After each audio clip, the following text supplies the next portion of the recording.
Hey, everybody. Happy Thursday. I think it's a Thursday to you. My name is Courtney McIntyre. I am a certified pediatric sleep consultant for Sleep Little One Sleep Consulting. I'm also the founder of that group. Um, today, first of all, sorry, excuse my voice. I'm losing my voice currently right now, so I might sound like raspy and um, not that great right now, so I apologize if you can't really hear me or understand me. It's kind of been a whirlwind day for me today. My daughter um, was using scissors and accidentally sliced a little bit of her finger off, so it's been a day. It's been a day for me. But here I am showing up for you guys because I care about helping you guys all so much. So today I have a video about toddlers and how they love to stall bedtime. I'm sure anyone who has a toddler knows what I'm talking about. I myself have a toddler who loves to stall bedtime, so I thought this would be a really great thing to talk about. So anyways, let's just get into this. Um, so obviously toddlers are amazing. They discover things so quickly, very observant. They pick up on things like that. But one thing that they pick up on is the bedtime stalling. Sometimes they pick up on that from older siblings who may be doing it, but other times they just pick up on it because they learn that they can get away with things. So they know they can push us and they can get away with pushing back bedtime and with, stalling bedtime. And so this kind of lies on us as much as them. It doesn't really so much lie on them, to be completely honest with you. It lies on us. If they are stalling bedtime, they're smart. They're smart. They figured it out, and we're allowing them to figure it out. Which is that's okay, but it can get tiring, and it can also cause them to become overtired because they're missing out on sleep that they need to be getting. So I wanted to give you guys some tips on what you can do for when your little one is stalling their bedtime, which I'm sure happens to probably everybody. If it doesn't, well, God bless you because it's hard. It's hard. Little ones love to stall and they want to stay up and they want to be with everybody else. But we all know the consequences of that, and that can turn into overtired, which turns into a whole nother array of problems. So, anyways, I just want to be real with you and say that my toddler does it, and I would be lying if I said that he doesn't ever do it and that he doesn't ever get away with it because he still does. But I have learned that if I follow these tools or tips that I'm going to give you, if I really follow them, that he can't really get away with it. And it really depends on my consistency and my ability to not give in to him. So I really encourage you to do that. It really does lie within the boundaries you're setting. So set them, stick with them, and be consistent. So the first one that I'm going to give you, the first tool that I will recommend. And I also have links to these resources that I'm telling you about in my blog, which will be on my webpage. And you can go to my webpage in the description box. So be sure to check that out if you'd like to find these resources I'm giving you, including the sticker chart that I would be more than happy to make for you. Sorry, the routine chart, the bedtime routine chart. So anyways, let's start off with the first tool, and that would be the toddler friendly alarm clock. So these are supposed to be used for keeping your toddler in bed, so it can have a double use for you, which is awesome for you and your toddler. So what it does is it has it depends on the one you're getting, but most of them will go off or alarm or have a green light go off or red light when it's time to get out of bed, and a red light when it's time to stay in bed. That's just one of the ones I have recommended in the links in my blog. But regardless, each of them do have a type of an alarm. So you can set the alarm for when the bedtime routine's happening, start it.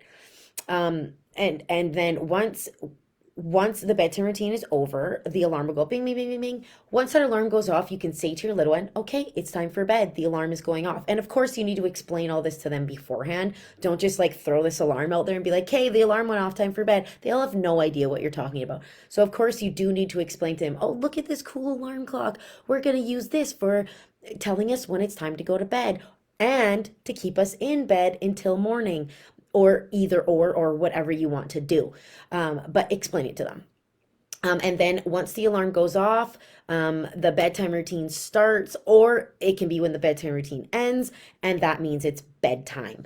So the alarm is supposed to signal to them that time is up, it is time for bed, and we need to either get into the bedtime routine or we need to step into bed now. So like I said, I do have two that I recommend in my blog. So go check those out. There's links to them in that blog.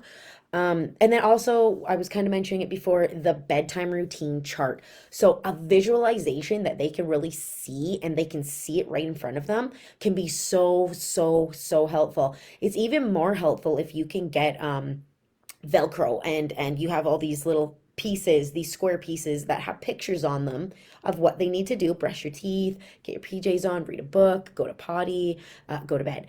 I said brush your teeth. A bath is another one. Anyway, so they have Velcro on the back and they'll stick to this chart on the wall. So okay, this is going to come first, and then this, and then this, and then this. And you can actually switch it out throughout the day, but this one will be specifically for bedtime. Or you could just have a regular bedtime routine that shows them the same thing that they have to do every night, because the bedtime should be the same every night. It should be very consistent.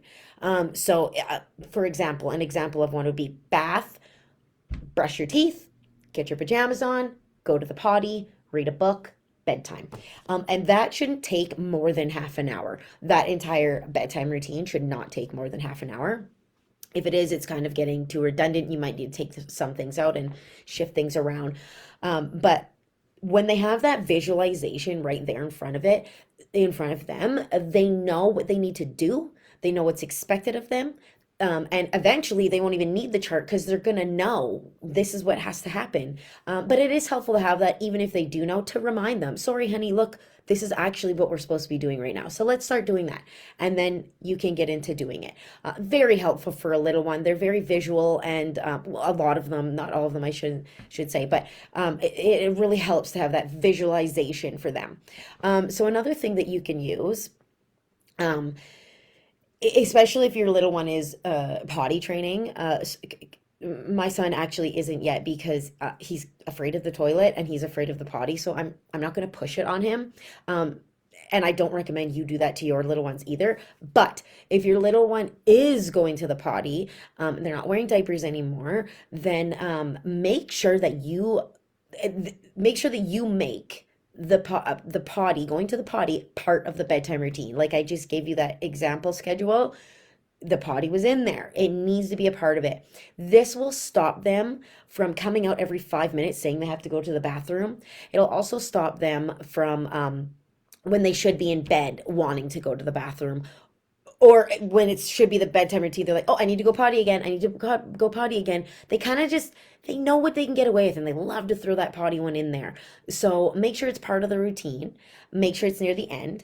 And make sure that once they're in bed, you explain to them, you've already gone potty, and this is it. You've already gone potty, so we're not going to go again, okay?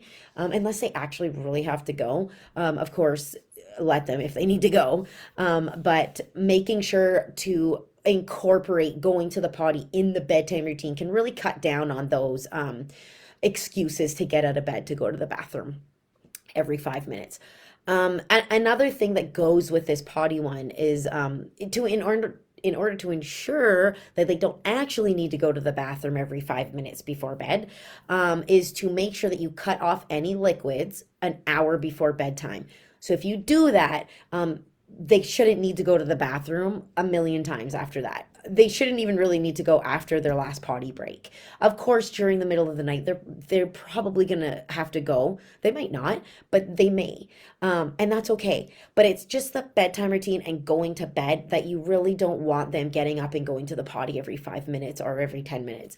They need to learn that once it's bedtime, and that's that. So make sure to cut off liquids an hour before bedtime. Incorporate the potty in the bedtime routine, going to the potty in the bedtime routine, and there really shouldn't be any reason for them to stall that aspect of the bedtime routine. So anyways, that is the tips that I have for you today.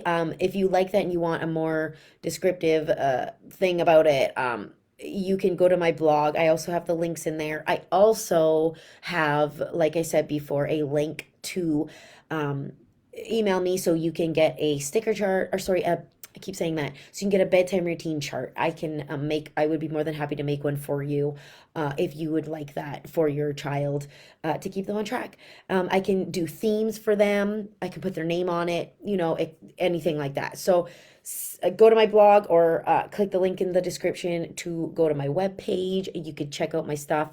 And yeah, if you like this blog, then this video, then you probably really like my group. It's called A Sleep Little One. The link is also in the description box. I give weekly tips and advice to parents just like you who are looking to help with any night sleep related things with your little ones. So yeah, I hope to see you there. If you'd like a more one-on-one personalized plan with me that's for your individual family, for your child, for your needs, then I can also do that with you. So check out my webpage for my packages, for what I offer, and I would love to help you. It would be an honor. So I hope that you guys are having a really great week. I hope you enjoy your weekend, and I will see you all next week. Bye.